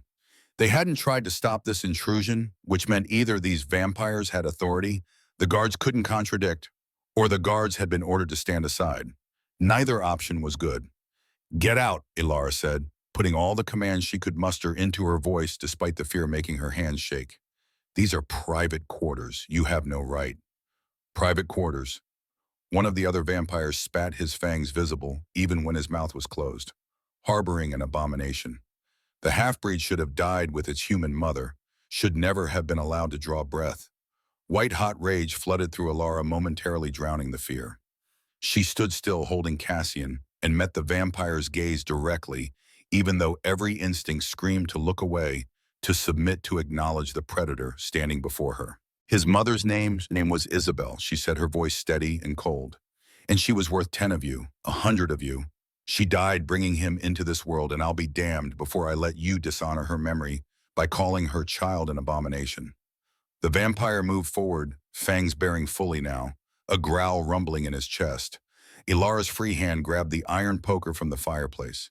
It wasn't silver, wouldn't kill a vampire, but it could hurt, could buy her time. She brandished it like a sword, all her fear converting into protective fury. "Touch him and die." Lord Mordecai laughed, a sound like breaking glass. "Brave little human, but misguided. That creature you're protecting is a threat to our entire kingdom. Dhampirs are unstable, unpredictable. They belong to neither world, fit for neither. Better to eliminate the problem before it grows." "Over my dead body," Alara said flatly, meaning every word. "That can be arranged," the third vampire said, moving to flank her. "Where is King Aldrich? Does he know you're here?" "The king has been called away on urgent business," Mordecai said smoothly, his cold smile never reaching his eyes. "A border dispute that requires his immediate attention. He'll be gone for several days." "Convenient timing, wouldn't you say? Which gives us plenty of time to correct his mistake." Alara's mind raced, calculating possibilities and finding none she liked. They'd engineered this Lord Aldrich away so they could finish what they'd started 6 weeks ago when they'd abandoned Cassian to die. She was alone, outnumbered, facing 3 ancient vampires who could kill her without effort. Her only advantages were the iron poker, her knowledge of the room's layout, and the absolute certainty that she'd die before letting them take Cassian. Sometimes certainty was enough. Sometimes it had to be. She backed toward the nursery, keeping all 3 vampires in her sight. Cassian had stopped nursing and was watching the intruders with those uncanny red eyes, eerily silent, as if he understood the danger, as if some ancient instinct was telling him that silence meant survival. "You can't have him," Alara said, her voice hard. "I don't care what authority you think you have. He's under the king's protection and mine, and I will end anyone who tries to hurt him." "Bold words," Mordecai said, advancing slowly. "Let's test them." He moved with vampire speed, crossing the distance between them in a blur. Alara swung the poker, catching him across the face. The iron seared his skin, leaving a black burn mark that smoked in the lamplight. Mordecai hissed in pain and fury, stumbling back. The other 2 vampires lunged simultaneously from different directions. Alara dodged, using furniture as barriers, fighting with the desperate efficiency of someone who had nothing left to lose. She caught one vampire in the throat with the poker's point, driving him back choking. Smashed the other's hand when he grabbed for Cassian, feeling bones break under the iron. But she was human and they were vampires. Stronger, faster, functionally immortal. One of them got behind her, grabbed her hair, yanked her head back. Fangs gleamed near her throat. Then the air in the room changed. The temperature dropped so fast Alara could see her breath. Pressure fell like they'd suddenly climbed a mountain. Every instinct she had screamed danger, screamed predator, screamed run. The vampire holding her froze mid-strike. In the doorway stood King Aldrich, and he looked like death incarnate. His eyes blazed with fury so intense it seemed to burn, seemed to fill the room with heat, despite the cold. His fangs were fully extended longer than she'd ever seen them. Power radiated from him in waves that made the other vampires cower, made them remember exactly who and what he was. Not just a king, an ancient, a predator that hunted predators. The border dispute was resolved quickly. Aldrich said, his voice deadly quiet, each word precise and measured. Almost as if someone wanted me to return early. As if someone suspected I might have set a trap for traitors stupid enough to reveal themselves. He stepped into the room and the three vampires released Alara immediately. She stumbled forward, clutching Cassian, putting distance between herself and the threat. The baby was crying now, frightened by the violence and chaos, needing comfort she couldn't provide, while her hands shook with adrenaline crash. Your Majesty, Mordecai began, his earlier confidence crumbling. We were only trying to murder my son. Aldrich finished, his voice cutting like a blade. Assault his nursemaid, and invade private royal quarters without permission. Oh, I know exactly what you were doing, Mordecai. I've known for weeks. The color drained from the council head's face. This was a test. A trap, the king corrected coldly. I've suspected you three of orchestrating Isabel's death and my son's disappearance, but I needed proof. Needed you to reveal yourselves to show your intent clearly enough that even the council couldn't deny it. So I let rumors spread that Cassian was alive. Let word leak about where he was hidden. Then I staged a convenient border crisis and waited. He smiled, and it was the most terrifying expression Alara had ever seen. And like the predictable, arrogant fools you are, you walked right into it. Guards poured into the room, these wearing the king's personal colors, the elite warriors who answered only to Aldrich himself. They'd been waiting, Alara realized, watching from hidden positions. The king had used them as bait, had gambled that he could return before they were actually hurt. It should have made her angry. Instead, she felt something like respect. This was how kings operated, how they protected what mattered while eliminating threats permanently. Please, Mordecai said, his earlier venom replaced by naked fear. We were thinking of the kingdom, the purity of the bloodline, the stability. You were thinking of power. Aldrich cut him off. You were afraid a Dhampir heir would complicate your political plans, would give other families ideas about mixing bloodlines. So you murdered the woman I loved and tried to kill my son. For that, you'll face trial, and when you're found guilty, he didn't finish the sentence. Didn't need to. Everyone knew the penalty for treason against the crown. The guards hauled the three vampires away, their protests fading down the corridor. Other guards checked the room, securing it, making sure no other threats remained. Then they left too, closing the door behind them with respectful silence. Aldrich turned to Alara. She was shaking violently now, adrenaline finally crashing through her system. Cassian wailed against her chest, upset and needing comfort. She couldn't quite provide when her own fear was still so overwhelming. Are you hurt? The king asked, crossing to her quickly. Did they? I'm fine, Alara managed, though her voice shook. We're fine, but your majesty, you used us. You knew they'd come, and I knew they'd try. Aldrich interrupted gently, and I made sure I'd be here to stop them. The border dispute was fake resolved before I even arrived. I was watching from the moment they entered the building. If they'd gotten any closer to actually hurting you or Cassian, I would have intervened sooner.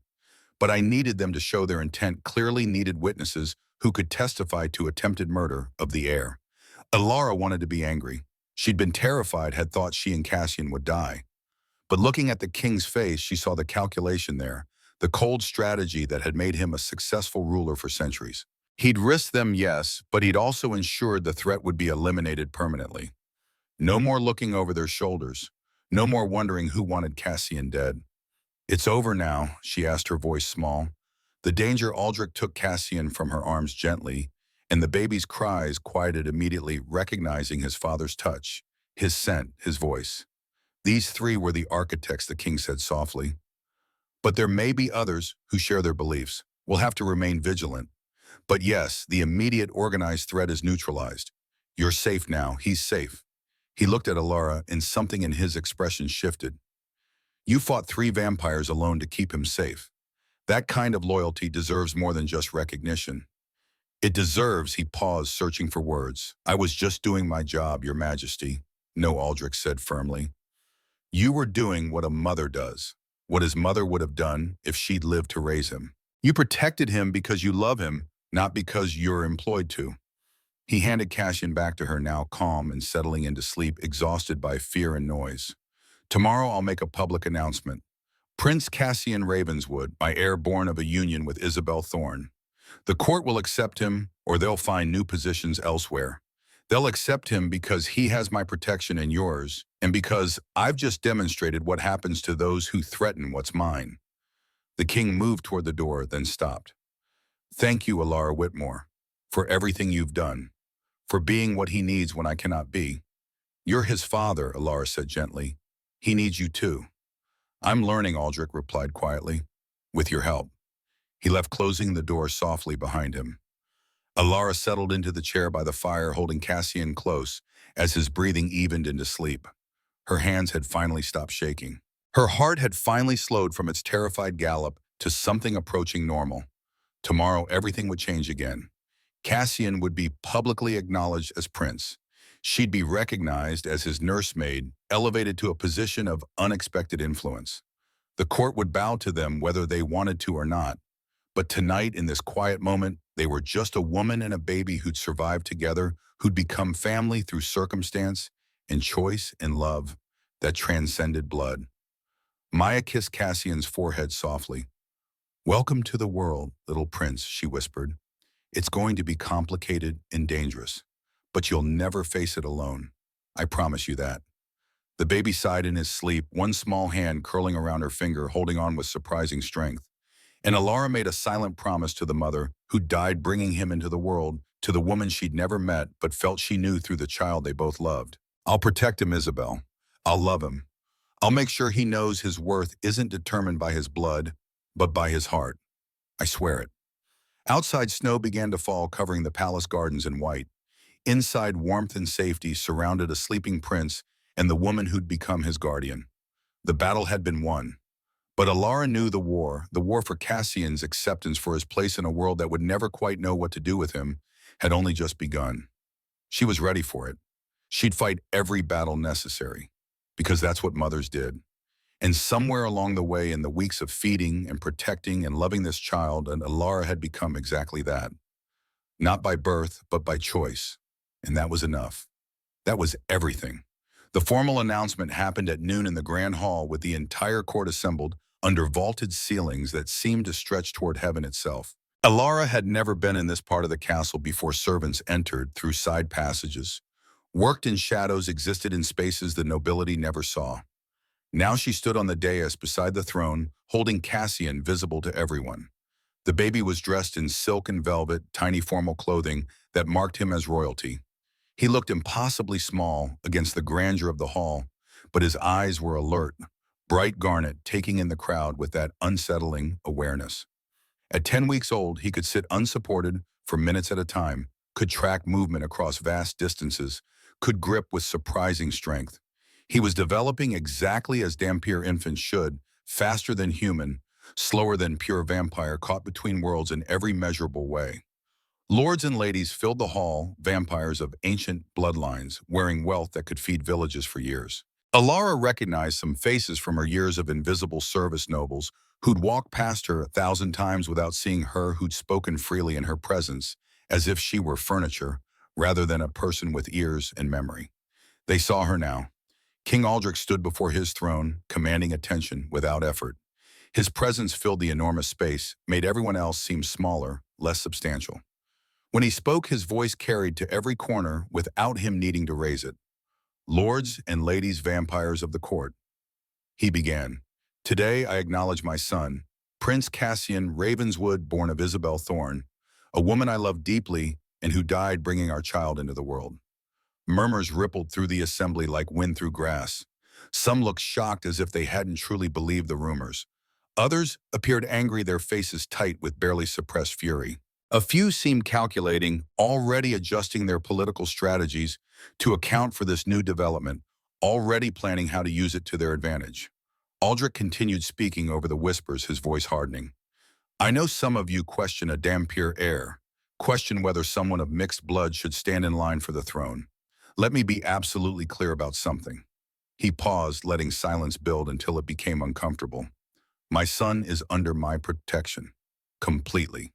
Absolutely. Any threat against him, any move to harm or discredit him, will be considered treason against the crown and dealt with accordingly. His gaze swept the room, landing on specific faces. Alara recognized some of them council members who'd been allies of Mordecai nobles who'd made their disdain for humans obvious over the years. They withered under the king's stare, seemed to shrink back into the crowd.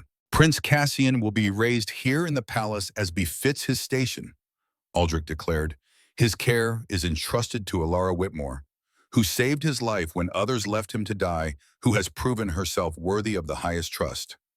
She speaks with my authority in all matters concerning my son's well-being. All eyes turned to Alara. Hundreds of vampires staring at the human servant, holding a baby that shouldn't exist. She could feel the weight of their judgment, their curiosity, their barely concealed contempt. Let them judge. Let them whisper. She'd face them all if it meant keeping Cassian safe. She lifted her chin, meeting their stares directly. She wouldn't apologize for existing, for saving a dying child, for standing where they thought she didn't belong. From this day forward, Aldrich concluded, his voice ringing with finality, Cassian is recognized as prince of this realm, heir to House Ravenswood. You will show him the respect his position demands. Is this understood? A chorus of "Yes, Your Majesty" echoed through the hall. Some voices were sincere, filled with genuine acceptance. Most were simply obedient, acknowledging power, even if they didn't approve of how it was being used. But it didn't matter whether they meant it. The pronouncement had been made. Cassian was officially a prince, now protected by law and royal decree. The ceremony concluded with formal presentations. One by one, noble families approached the throne to offer congratulations and swear loyalty to the prince. Alara held Cassian through it all, watching faces carefully cataloging every expression, identifying potential threats. Some nobles were genuine in their well wishes, kneeling before Cassian with respect that seemed real. An elderly vampire with kind eyes told Alara that his own granddaughter was Dhampir, hidden away on a country estate because the family had been ashamed. Perhaps things will change now, he said quietly. Perhaps my granddaughter can come home. Others barely concealed their contempt. They knelt because they had to spoke words of loyalty, because refusal meant exile or worse. But their eyes were cold, calculating, already planning how to undermine what they couldn't openly oppose. One woman in particular caught Alara's attention. Lady Cordelia Ashcroft, elderly even by vampire standards, with silver hair and eyes like chips of ice. She approached the throne with visible reluctance, her face pinched as if she'd tasted something foul. She knelt, but the gesture was perfunctory, barely more than a nod. Prince Cassian, she said, her voice dripping with disdain she didn't bother to hide. Then she looked directly at Alara. Human milk cannot sustain vampire royalty long term. The child will weaken without proper nourishment. The insult was clear. Alara wasn't adequate, wasn't suitable, wasn't enough for the child she'd saved. Before Aldrich could respond, before anyone could intervene, Alara spoke. Her voice carried across the hall, calm and steady and absolutely certain. He's gained 4 pounds in 6 weeks, she said. He sits unsupported at 7 weeks when most Dhampir infants don't achieve this until 14 to 16 weeks. He tracks objects across vast distances, recognizes faces, responds to complex verbal cues. Your pure-blood infants, Lady Cordelia, don't demonstrate this level of development until they were nearly 4 months old. She paused, letting that sink in, watching the woman's face tighten with fury at being contradicted by a servant. Perhaps human love. Alara continued quietly, is what vampire nobility has been missing. Perhaps the weakness isn't in the bloodline, but in hearts that have forgotten how to care for anything beyond power and politics. Gasps rippled through the assembly. A servant didn't speak to nobility this way. A human didn't lecture vampires about anything. Alara had just committed a breach of protocol that could cost her everything. But then someone started clapping. Slow at first, then faster. A young vampire noble stepped forward, grinning. Well said, he declared. I'm Lord Adrian Blackthorne, and I've been skeptical of this arrangement. But a woman who fights 3 council members to protect a baby, who speaks truth to power without flinching, that's the kind of loyalty our kingdom needs. He knelt before Cassian, properly, one fist over his heart. I swear allegiance to Prince Cassian Ravenswood. May he grow strong under his mother's care. His mother's care, not nursemaid. Mother. The words hung in the air for a heartbeat, then another young noble stepped forward. Then another. Then a whole section of younger vampires who'd been watching, waiting to see which way the wind would blow. They knelt, they swore loyalty, they called Alara mother, as if it were the most natural thing in the world. Lady Cordelia looked around at the shifting allegiances, at the younger generation, embracing what she'd tried to reject. Her face went white with fury, but she said nothing more. She couldn't not, without openly opposing the king and half the assembled court. King Aldrich stood and silence fell immediately. He descended the throne steps, approached Alara, and took Cassian from her arms with practiced ease. He held his son up for all to see, and Cassian looked out at the crowd without fear, without hesitation. This child is the future of our kingdom. Aldrich declared, his voice filling every corner of the vast hall. Stronger for his mixed heritage, not weaker. He will bridge the divide between vampire and human, unite what has been separate for too long. And any who stand in his way. He paused, letting his gaze sweep across every face in the assembly, making sure they all understood exactly what he was saying. Any who stand in his way will answer to me. The threat was clear. The message received. Cassian's position was secured by his father's power and willingness to use it by laws newly written and enforced with absolute authority. But Alara knew that wouldn't be enough forever. Eventually, Cassian would have to prove himself, would have to earn the respect his father demanded on his behalf. That day was far in the future, though. For now, he was just a baby who needed feeding and changing and love. Everything else could wait. The formal ceremony ended, but the day was far from over. Nobles who wanted favor with the king made excuses to visit Alara's quarters throughout the afternoon. She received them politely, learning names and positions, listening to carefully worded questions about Cassian's health and development. Some were genuinely curious about the Dhampir prince, asking questions that suggested real interest rather than political maneuvering. Others were clearly gathering information, trying to assess whether Cassian represented opportunity or threat to their own ambitions. Alara gave them nothing useful. Prince Cassian is healthy and thriving, she'd say with a pleasant smile. He's meeting all developmental milestones. The king is very pleased with his progress. Polite professional, revealing nothing of substance. By evening, she was exhausted. Not from the physical demands of caring for Cassian that had become second nature, but from the constant performance, the endless need to present the right face, say the right words, navigate political waters she'd never been trained to swim in. When the last visitor finally left and she could lock the door, she sagged against it with relief. Cassian, oblivious to the day's significance, had fallen asleep in his crib during the last visit. Alara checked on him, making sure he was comfortable, then retreated to the sitting room and collapsed into her chair by the fire. She must have dozed off because she woke to gentle knocking. For a moment, she considered pretending not to hear it, claiming exhaustion. But the knock came again, patient and persistent. She opened the door to find King Aldrich standing there, no longer in formal attire, but dressed simply in dark clothing that made him look less like a king and more like a man.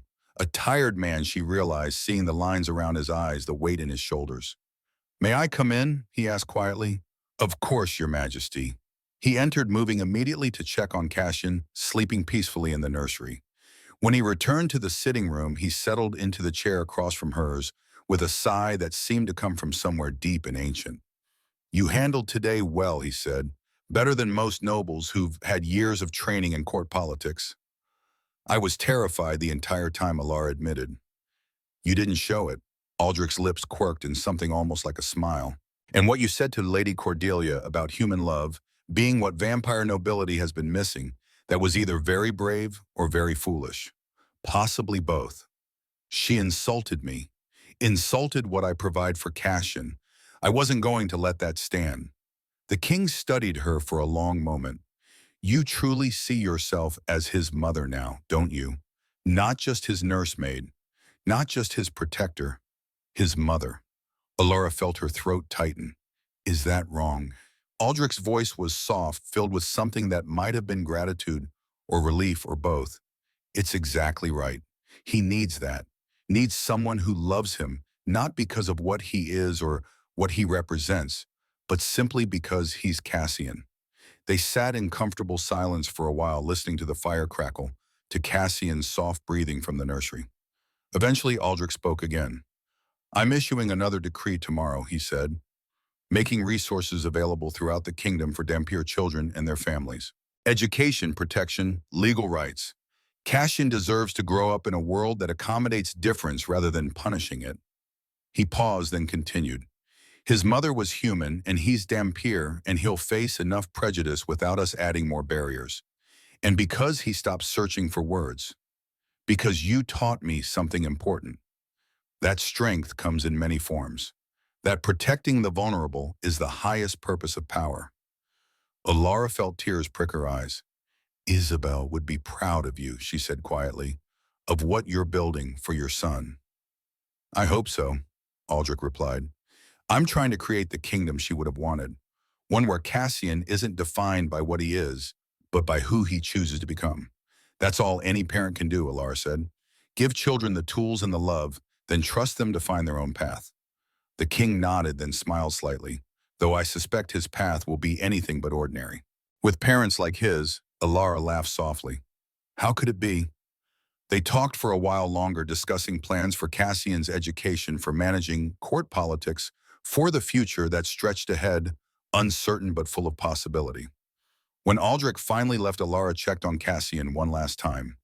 The prince slept peacefully, unaware of the conversations happening around him, the plans being made for his future.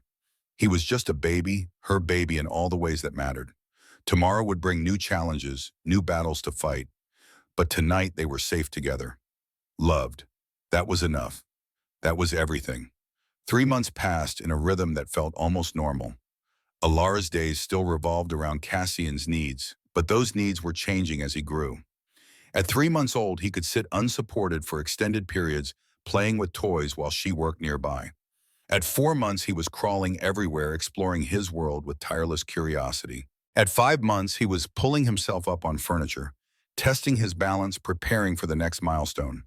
Aldrich remained a constant presence, visiting multiple times daily, often staying for hours. He'd read to Cassian while Alara prepared meals or tended to other tasks. He'd play with his son, making the baby laugh, with games of peekaboo and gentle wrestling. He'd grown confident in his fatherhood, no longer questioning every decision, trusting his instincts. The three of them had become a unit, a family that existed in their private bubble, away from court politics and noble intrigue.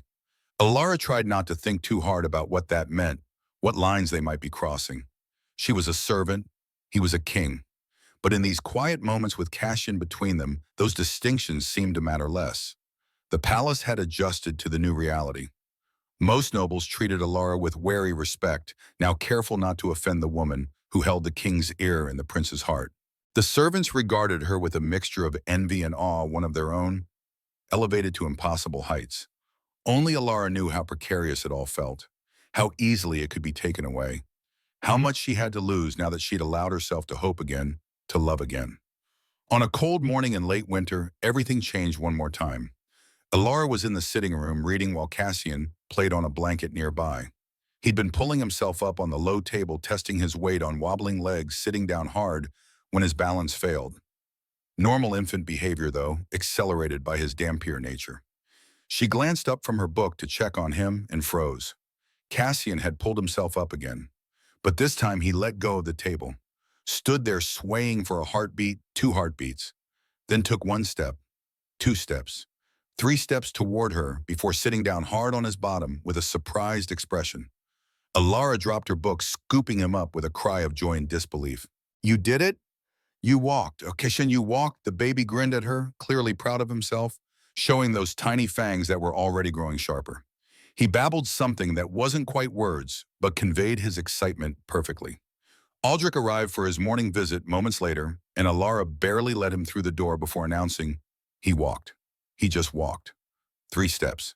The king's face transformed, joy, pure and unfiltered, replacing his usual controlled expression. "Show me," he demanded. "Please show me." Alara set Cassian down near the table. The baby looked at his father, seemed to understand what was expected, and pulled himself up carefully. He let go, swaying slightly, then took 5 careful steps before Aldrich caught him up in his arms.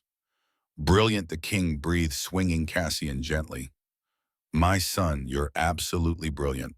He laughed, a sound Alara had never heard from him before, genuine joy, uncomplicated by politics or grief or the weight of centuries. Just a father delighting in his child's achievement. Cassian laughed too, that infectious baby laugh that made everything worthwhile. Alara watched them, her heart so full it ached. This was what Isabel had died trying to protect. This moment, this joy, this connection between father and son. It had meaning because of her sacrifice had been bought with her life. That evening, as Alara rocked Cassian before bed, she thought about their journey. From a dying baby in a basket to a prince taking his first steps. From a grieving servant with empty arms to a woman with purpose and family. So much had changed. So much had been fought for and won. Tomorrow would bring new challenges. Cassian would continue growing, developing, learning.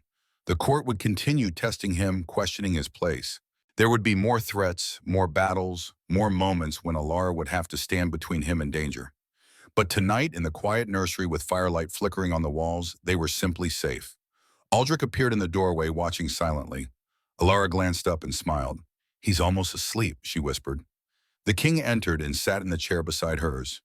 Together they watched Cassian's eyes drift closed, his breathing even out, his small body relax into dreams. He's going to be remarkable, Aldrich said quietly. He already is. Because of you. Because of both of us, Alara corrected gently. And because of Isabel, who gave everything so he could exist. Aldrich reached over and took her hand, a gesture that surprised her with its intimacy. Thank you, he said simply. For everything you have done, everything you continue to do. For loving him, you're welcome. Alara squeezed his hand, then released it, standing to place Cassian in his crib. She tucked the blankets around him carefully, watching his chest rise and fall with steady breaths. The prince slept on, peaceful and secure, watched over by his father, and the woman who'd become his mother in every way that mattered. 2 weeks later, Alara carried Cassian to the rose garden where Isabel was buried. It was the first truly warm day of spring, with sunlight melting the last patches of snow and the first green shoots pushing through dark earth. Aldrich had told her where to find the grave, a simple stone marker under an arbor where roses would bloom in summer. Isabel Thorne beloved, the inscription read, Mother. Alara knelt on the damp ground holding Cassian so he could see the stone. The baby was alert, watching her face intently, picking up on the solemnity of the moment, even if he didn't understand it. This is your mother, Alara said softly. Isabel, she loved you so much, Cassian. She died bringing you into this world because she wanted you to live, wanted you to have a chance. She placed the white roses she'd brought on the grave, then continued. I never met her, but I know her through you, through your stubbornness and your curiosity and your strength. She gave you life through her sacrifice. I give you life through my love. Together we make you whole. Cassian reached toward the stone with one small hand, as if he could touch the mother he'd never known. The gesture was so human, so full of instinctive understanding, that Alara felt tears spill down her cheeks. I promised to tell you about her, she whispered, about how brave she was, how much she loved your father, how she refused to let them take you from her, even when it cost her everything. You come from love, Cassian. Never forget that. You come from a love so strong it changed kingdoms. A voice spoke from behind them. She would have loved you. Alara turned to find Aldrich standing a few paces away. She hadn't heard him approach, hadn't known he was there. He moved closer, kneeling beside them. Isabel would have loved you, he repeated, looking at Alara, for saving our son, for being the mother she couldn't be, for making sure he knows about her. He touched the stone, gently running his fingers over the carved letters. I miss her, he said quietly, every day. But seeing Cassian thrive, seeing him loved and protected, that eases it somehow, makes her death mean something. It means everything, Alara said. She gave him the greatest gift. She gave him life and the chance to know his father, to have a family. They sat together for a while in silence, three figures in a garden full of promise and memory. Finally, Cassian made a sound, his first word clear and unmistakable. Mama. Both Alara and Aldrich froze. The baby was looking directly at Alara, reaching for her, saying it again. Mama. Alara's throat closed completely. She looked at Aldrich, uncertain, afraid she'd overstepped somehow by allowing this, by becoming so much to this child who had a real mother in the ground beneath them. But Aldrich was smiling through tears that caught the sunlight. He has two mothers, he said softly, one who gave him life and one who gives him love. Isabel would want that, would want him to have you. He touched Cassian's head gently. Your mother Isabel is here, he said, indicating the grave. And your mother Ilara is here. He nodded toward Ilara. You're blessed beyond measure, my son. You're loved beyond limit. Cassian said it again. That word that meant everything. Mama. Then he reached for Aldrich with his other hand. Dada. Aldrich caught his breath and now his tears fell freely. He pulled both Ilara and Cassian into an embrace, the three of them holding each other in that garden, where death had been transformed into life, where grief had become hope. We're a family, Aldrich whispered, however unconventional, however impossible. We're his family and that's what matters. Ilara nodded against his shoulder, unable to speak past the emotion choking her. She'd lost Emma, had thought that loss would define the rest of her life. But here she was holding another child who called her mother, protected by a king who'd become more than just an employer, surrounded by a love she'd never expected to find again. They stayed in the garden until Cassian grew restless, wanting to explore, to practice his walking, to chase after birds and butterflies that didn't fear a baby who was neither fully vampire nor fully human, but somehow perfectly himself. As they walked back to the palace together, Ilara carrying Cassian Aldrich beside them, she thought about the words she'd spoken over Isabel's grave. About coming from love, about sacrifice meaning something. Cassian would grow up knowing he was wanted, knowing he was loved by two mothers and a father who would move mountains to protect him. He'd face challenges, certainly. The world wouldn't always be kind to someone caught between species. But he'd face those challenges with the strength that came from being absolutely, completely loved. That night, after Cassian was asleep, Ilara stood by the nursery window looking out at the gardens below. Spring had truly arrived, bringing new growth, new possibilities, new beginnings. Aldrich joined her at the window. What are you thinking, he asked. That 6 months ago I found a dying baby in a basket, Ilara said, and I thought I was saving his life. But maybe he saved mine. Maybe we saved each other. The king was quiet for a moment, then said, Isabel used to say that love recognizes love. That when we choose to love, we're choosing to see what's valuable in the world, choosing to protect it and nurture it. You chose that when you fed him that first time, when you decided his life mattered more than your safety. He paused, then continued more softly. I chose it when I trusted you with my son instead of taking him away, when I gave you authority to protect him however necessary. We both chose love over everything else, over tradition, over politics, over the easy path. Ilara looked at him, at this ancient vampire king who'd learned to be a father, who'd chosen to honor his lost love by protecting their child at any cost. What happens now, she asked. He's growing so fast. Soon he'll need more than just us. He'll need teachers, mentors, experiences beyond these walls. Now we give him the world, Aldrich said. We show him both sides of his heritage, vampire and human. We teach him that strength comes in many forms, that power means nothing without compassion, that being caught between two worlds means he can build bridges between them. We raise him to be worthy of his mother's sacrifice and his mother's love, both mothers, and we trust that the foundation we're building now will hold when he faces the challenges ahead. Ilara nodded, feeling the truth of it settle into her bones. They had time. Cassian was still a baby, still learning to walk and talk. The future could wait. For now, they had this moment. This quiet evening with a sleeping child and the promise of tomorrow. Ilara turned from the window and found Aldrich watching her with an expression she couldn't quite read. Something warm and complex and full of unspoken things. You're not alone in this, he said quietly. Whatever comes, we face it together. You, me, and Cassian. A family. A family. Ilara repeated, testing the word, finding it fit better than she'd expected. Yes. That's exactly what we are. They stood together in the quiet nursery, listening to Cassian's soft breathing, watching firelight dance on the walls. Tomorrow would bring new challenges, new milestones, new moments of joy and fear. But they'd face it all together.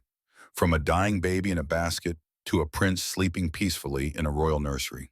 From a grieving servant to a mother standing beside a king. From loss and despair to love and hope. It had been impossible from the start.